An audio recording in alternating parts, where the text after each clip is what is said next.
Well, I feel like it's a continuation of, for me, it feels like a continuation of Witches Row. I'm not sure about the Doctor Strange comics, but WandaVision was an exploration of those comics for the first time, and we've never really referred to her as a witch until the end of WandaVision.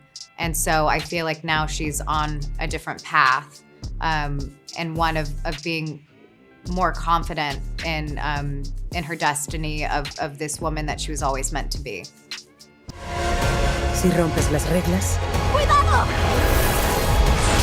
te vuelves un héroe. Si yo lo hago, me vuelvo el enemigo.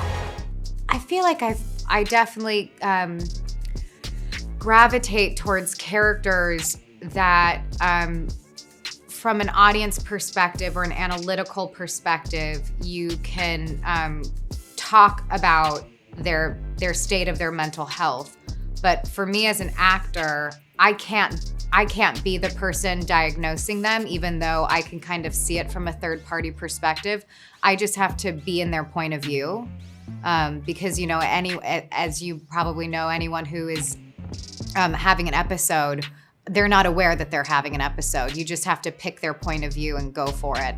And so I try to refrain from diagnosing the characters, but I do think the conversation of these characters is important, and it is reflective of the states of mind and how fragile the human condition is, and how much humanity we all have, and even the strongest of most powerful people in the Marvel universe also have similar struggles and difficulties.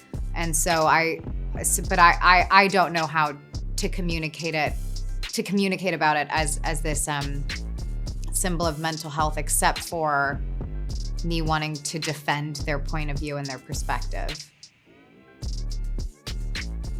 My favorite story is House of M because of her losing her mind, which is a funny thing to say after that last answer, but I do find that that isolation in the art that she has, this like dark, big, huge ceiling room, and her feeling like her world is closing in around her in this big dark space, and the images in that comic I feel like are very emotional, and I think it's she feels very alone and isolated, and I think that is created in the art very well. No suena justo, ¿verdad? I think her whole life history is a tragedy. The one in the comics, but also, the one that we've created in the MCU, since they're related, but they're different. Her origin story is different. And I do think it's a series of tragedies. But the thing that's amazing is she's still choosing to be around. She's still making the choice to move on from each mistake or struggle that she's had. And I think that in itself is a victory. Las cosas se salieron de control.